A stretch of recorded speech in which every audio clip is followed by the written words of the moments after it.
We depend on the natural environment for our very survival, from food to water to the air we breathe. If we do acknowledge this fact, well, it is becoming increasingly difficult to see it in our day-to-day lives. There is a new urgency, a new rush that continues to gain pace. The need to be part of development, to raise our standards of living. The models currently in use require the extraction, the encroachment on, or the use of natural resources, and the impact is being felt.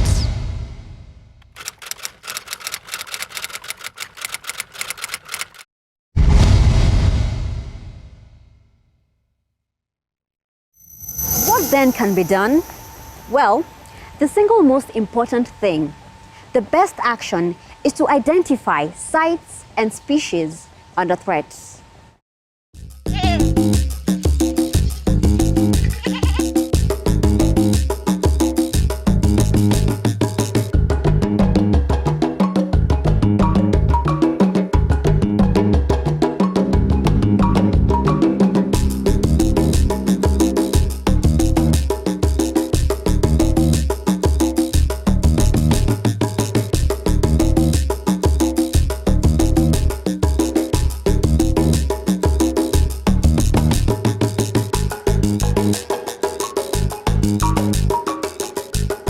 Nature Kenya works on the premise that to preserve our own future, the most important thing we can do now is to protect nature.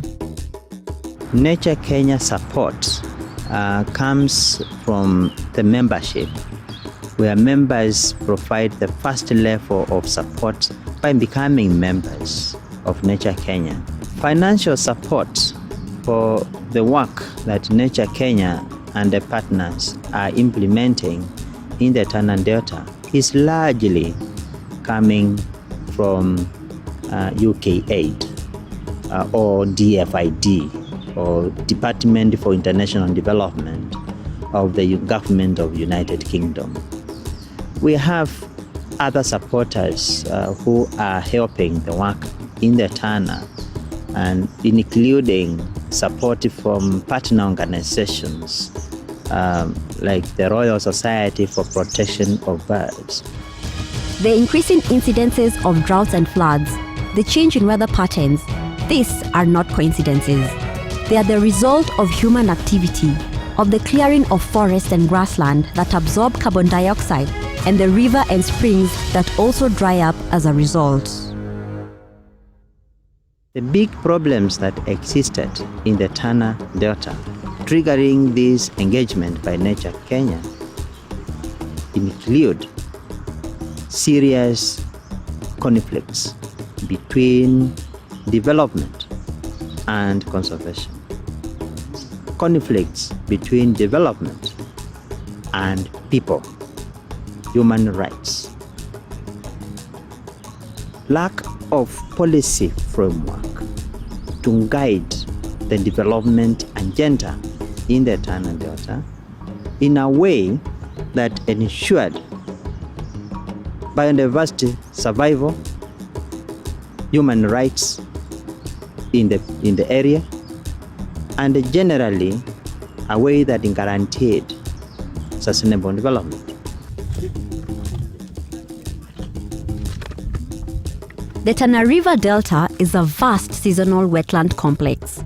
Its habitats, wildlife, and people have adapted their lives to the extremes of drought and flood. The seasons themselves vary dramatically from year to year. A series of drought years in which ponds dry up and the grasslands are eaten bare may be followed by a great flood, such as the 1997-1998 El Nino floods that washed away the tarmac road, destroyed the irrigation dikes, and filled the delta south of the river with 3 meters of water. The narrative that dominates the conversation around the Tana Delta has over the years focused on either the conflicts that have occurred or the commercial potential of this land. Indeed, the Tana Delta is often referred to as virgin land, that the trees in the forest represent an opportunity that is yet to be exploited. This makes the case for protection of this area even more urgent. October 2012, This is an important date as far as the Tana Delta is concerned. It marks the day that this area became a Ramsar site, giving it much needed international recognition as a wetland of importance. Nationally, we know that the Delta, which is a wetland, and many other wetlands, they face threats because of development, because of overuse. And once a wetland is declared a Ramsar, of course, the use is limited to what is considered to be wise. So the Tana Delta nationally will be treated with more care towards conservation, towards sustainability, now that it's a Ramsar site. This may seem like a whole new world. However, it is not only in the uninhabited area of the Tana Delta where life exists. There are communities who have lived here for hundreds of years.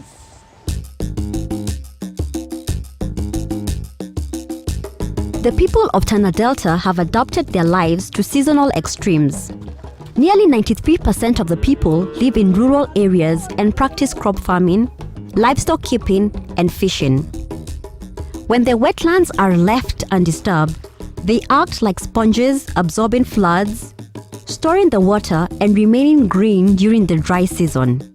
In times of drought, pastoralists bring livestock from as far as the Somali and Ethiopian border to graze on the grasslands. In times of flood, the delta fills with water, and the waterbirds from all over Kenya nest and raise their young, replenishing bird populations throughout the country.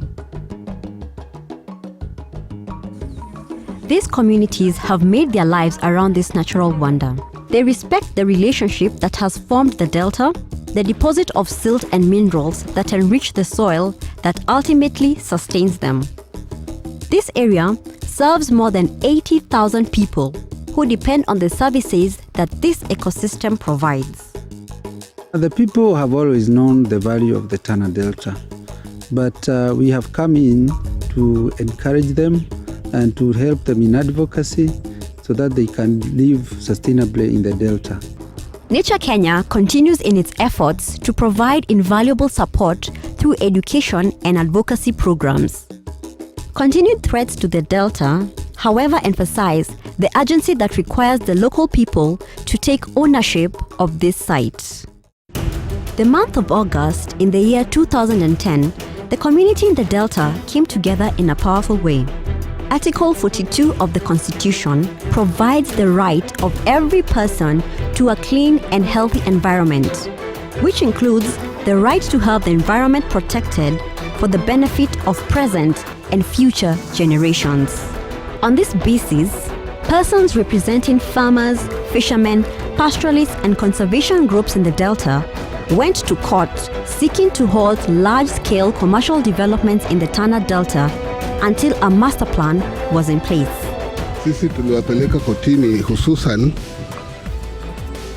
unajua rasilimali kuu ya mwananchi hapa duniani ni ardhi. Na tulipendekeza kwamba hii ardhi tuwe tunaimiliki sisi wenyewe, na ile miradi ikija tukitekeleza sisi community tuwe wa kwanza wenye kufaidi. Sio kuletewa miradi alafu sisi tunakuwa squatters katika nchi yetu. Hilo ndilo jambo kuu ambalo tumeamua tuwapeleke kotini kutafuta haki yetu. This ruling was historic in many ways. First, those who thought that they had no role and indeed a voice were backed by one of the highest courts in the land. And Nature Kenya supported this through advocacy and tireless campaigns. The High Court ruling made by Lady Justice Mumbi Ngugi granted the local communities a voice to the development of the Tana Delta. Judge Ngugi ruled that the short, medium, and long-range land use development plans for the Tana Delta would have to be development with full participation of the communities, as well as government agencies and other stakeholders with an interest in the area. This ruling is indeed a victory, but people are still worried. The community leaders, for instance, are still waiting to see changes in light of the decision of the courts on the ground. Nature Kenya imetusaidia sana. Walikuja kutuelimisha ili tuweze kutambua haki zetu katika hali ya hili eneo.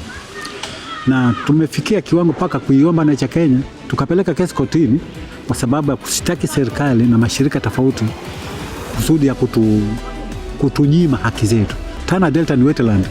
lakini serikali imejaribu kuingilia mpaka ile wetland yetu hatuitambui sahihi, lakini Nature Kenya imetuelimisha na wakatusaidia, tukaenda kufanya kesi kotini. Hivi sasa tunajivunia kwamba at least serikali itatambua wetland yetu na ihifadhi ile eneo kama wetland. An inter-ethnic conflict rocked the Tana Delta from August 2012 to January 2013. This event shook the entire country as almost 200 people lost their lives. In May 2013, the Commission of Inquiry into this listed the fact that the conflict over water and land resources was a major cause. Nature Kenya decided to run a humanitarian campaign to assist the victims of recent ethnic violence through provision of basic food items. Inasmuch as the reasons for such violence can be seen, they are under the surface a little more complex and varied. The diversity of the Tana Delta is reflected in the people it supports. These communities have taken a slow journey towards intermingling and coexisting with one another. The Pokomo and Orma, for instance, have very different lifestyles and values. The Pokomo, who are farmers, have historically clashed with the pastoral Orma community, leading to loss of life and destruction of property. The Pokomo community traditionally cultivate along the river, whereas the Orma require access to the river for their livestock. Unfortunately, there are no designated access points to the river, and at times, the livestock have to pass through the farms to access the river. There are conflicts between local pastoralists and pastoralists from outside the Delta. The Delta is a crucial dry season grazing area, not only for local pastoralists, but for pastoralists from outside. During this season, competition for pasture and water is intense, sometimes leading to open conflicts. They are forced, however, to share and derive their livelihood directly from the ecosystem around them. Saa hii tunategemea Delta sana sana wakati jua imewaka zaidi, na Delta akona nyasi, akona maji mzuri na nyasi akonaye, na wakati Delta inajaa maji, hayo maji inakuja inatufikia karibu kabisa. Basi wakati hiyo hatuna budi, hatuwezi tukategemea Delta, tunategemea hii ambapo sehemu tunasema ni balo, sisi tunasema balo, sehemu ambapo tunalima na ni sehemu ambapo tunachunga. Hiyo sehemu ndio iko na mashamba ya irrigation schemes, na hizo schemes ni sisi wenyeji hatujapata asilimia vile inatakikana. Boma kama huu watu wana title ni watu 6 peke yake. The impact of competition for resources in the area is degradation of the Delta, because understandably the area remains the same, is not increasing in size. Human population is increasing within the Delta. People are also migrating into the Delta and coming in with more and more cattle. And so you find that competition has actually led to incidents, especially between farmers and pastoralists, more so in the dry season. Now, the designation of the Tana Delta as a Ramsar site discussed earlier could be seen to give this area a stronger face in terms of external threats, mostly competing commercial interests. In addition, the intervention of Nature Kenya, the continuous programs and campaigns have enlightened communities to the need to preserve the integrity of this rich area. Nature Kenya imetusaidia sana kwa sababu ile elimu alikuja nayo kwangu mimi kama Garisi ni ya manufaa sana, kwa sababu hata imenifanya mimi nikaunda kikundi changu mwenyewe cha conservation. Kwa hivyo watu wetu tumeanza kuwaelimisha waone umuhimu wa kuconserve, iwe ni wanyama, iwe ni misitu, na ni lengo letu ya kwamba tuendelee na hiyo juhudi. There are already a few large-scale projects in place in this area that have had the effect of alienating land from the communities. Whatever land is left over is also subject to degradation as farmers practice unsustainable farming methods and the grasslands are overgrazed. We will see later how some of the activities that Nature Kenya is promoting is reversing the trend of poor cultivation practices. A policy is a course of action proposed and adopted by either a government, business, or individual. It has quite an impact in determining future plans. This is why Nature Kenya continues in its advocacy role. The development of proper policies will ensure that any course of action where Tana Delta is concerned does not negatively impact the people or the environment. Nature Kenya may have done its part as far as raising awareness, attracting funding, building local capacities, and monitoring progress of projects is concerned. It has also stepped in to mitigate threats to the Delta as a natural habitat through its involvement. For example, in allowing the community to engage with the courts when development plans within the Delta excluded them. But without a specific recognizable framework to guide decision-making, its role and ability of the community to work as a cohesive unit will continue to be difficult. The Ramsar guidelines will remain just that if there is no backing at the policy level. The land use plan is a policy instrument owned by the Ministry of Lands together with the Tana River County Government and the Lamu County Government. It defines how land should be used to ensure that all multiple uses are taken into account, including people and biodiversity. The strategic environmental assessment is a new concept. Here we are looking at the potential impacts of a plan, a policy, a plan or a program on a certain aspect. We thought we should subject the land use plan process which was happening in Tana Delta to strategic environmental assessment so that we are able to estimate what are some of the impacts, potential and likely impacts of activities which are happening in the Delta on the sustainable development of that area. Ever before, there has never been any large-scale landscape approach in addressing the issues of environment. In the past, there has been issues of isolated point parts of undertaking the environmental assessment, which are project specific. But when we looked at the nature of the delta, it's a huge, from the upper catchment to the middle catchment, and then to the delta itself, which is now the lower catchment, and then to the ocean where we have the marine ecosystem. So we decided to look a kind of an ecosystem approach in developing both. But we thought that if you conduct a strategic environmental assessment, then you will come back again and develop what we call the land use plan. These two processes are supposed to feed in one another. We run them concurrently because we have the experts on the environment side, then we have the experts on the land use planning and resources, and then the information from the environment side feeds and reinforces the planning process on the land use, by thereby identifying areas which are so critical that ABC should not be done.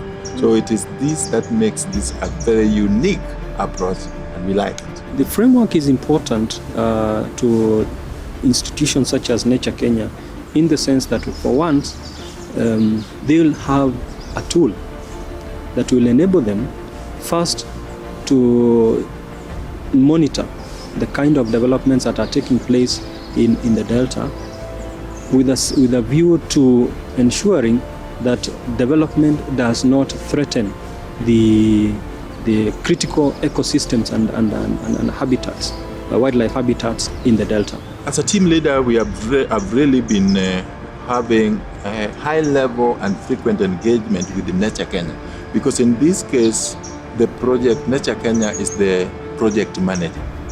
The project manager and the project owner. The government of Kenya, through which our Delta's interministerial team is a facilitator. It was a kind of a tripartite arrangement where we have the civil society driving the process, the government dealing with the policy issues, and the people at the Delta themselves forming what we call the project PAC team, management consultation at that level. So my role is to ensure that there is a balance of engagement and fair engagement between Nature Kenya, representing the entire civil society in this process in the country, bringing the people of the Delta, the beneficiaries of the process, to be part and parcel of the whole process from cradle to grave. Kenya did something which I haven't seen in many organizations, especially NGOs in this country, because what happened, this process started with a small number of experts trying to, who are really concerned about the going zone in the Tana Delta. So Nature Kenya was able to contact the office of the Prime Minister then, and they were able to mobilize a number of experts from various agencies, both in government and outside the government. And through the intervention of Nature Kenya, we were able to form an interministerial technical committee on deltas for this country. And so Nature Kenya was quite critical in characterizing that process of forming and mobilizing the experts and then engaging an international consultant so that we were able to work together from international experiences and also the national expertise. So that the characterization aspect and mobilizing the people to start pulling together in one direction was a critical aspect which I think Nature Kenya did and which I'm sure I haven't seen in many other organizations. We have seen the other side of the page, from the people to the continued investment in this area. From the leaders engaging the courts to international linkages that might very well see innovative solutions coming from the people. Nature Kenya has campaigned for this and many more. Kuna kitu watu nasema tunaita shape up. Shape up. Another important element of the work they do can be seen in building capacities at the community level. A project initiated in the year 2012 is worth mentioning. Katika hali yenye tunaweza tukaiuza kwa bei ya juu ndio tuweze kupata mapato. With funding from UK Aid, Nature Kenya initiated a program whose goal was to improve the livelihoods of 6 villages. These are Wema, Hewani, Moa, Walcon, Onkolde, and Ozi. Crop farming was targeted for Wema and Hewani villages. They underwent agricultural training and also engaged with pilot demonstration plots called farmer field schools. The latter proved to be quite successful, as many farmers have replicated the skills learned there.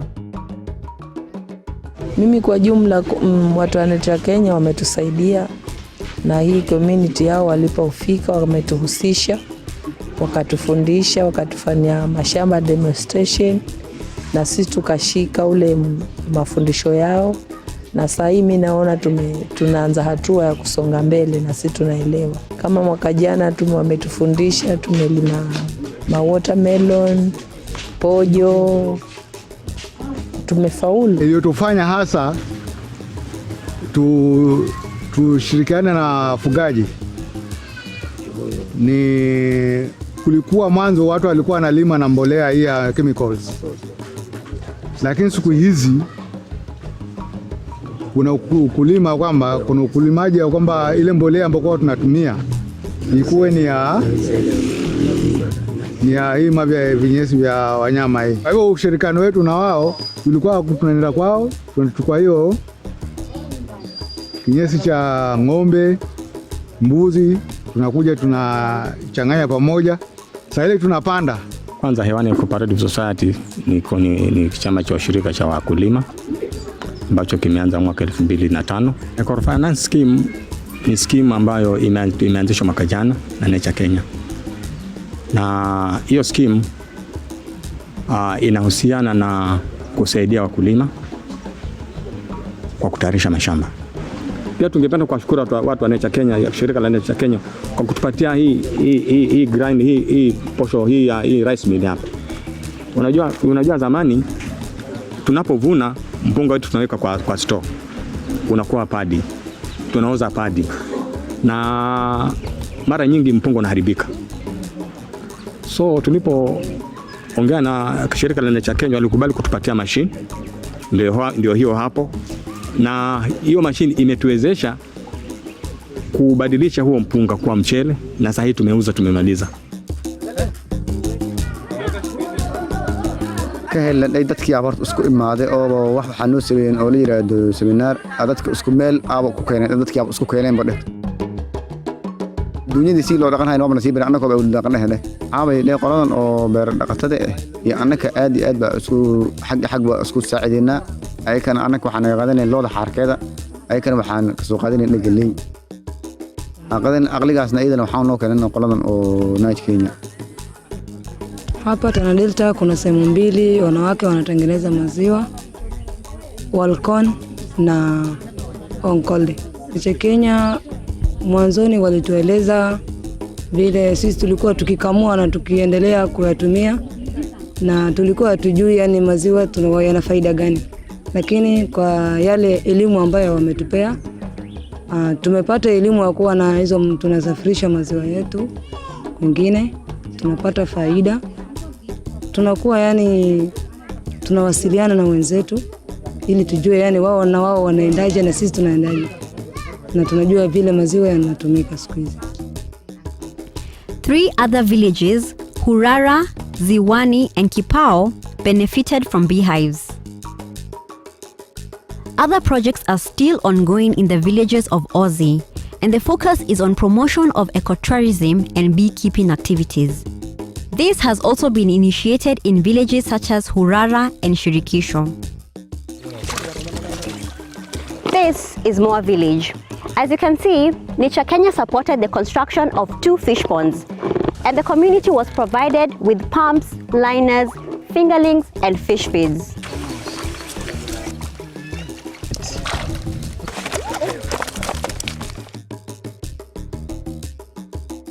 The Wardei community in Danisa village have traditionally been pastoralists, while the Pokoma community have been farmers.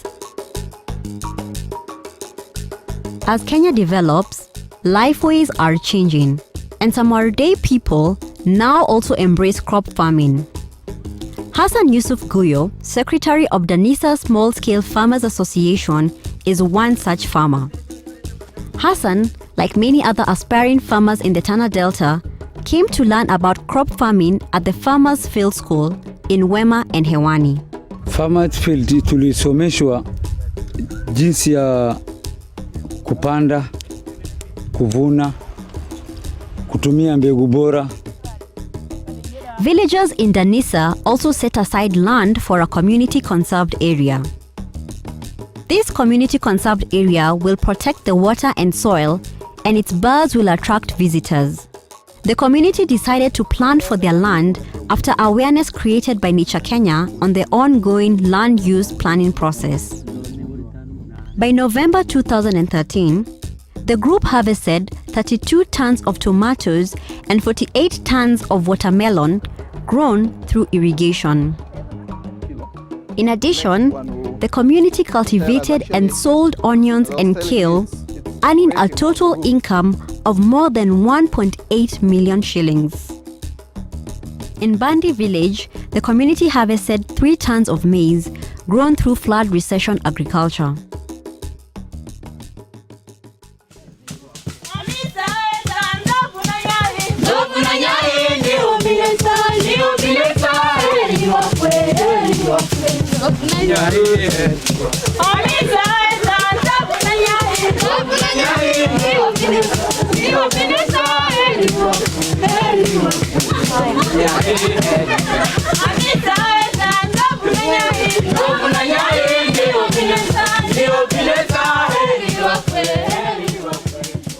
Recently, Nature Kenya organized an essay competition among school children in Tana Delta.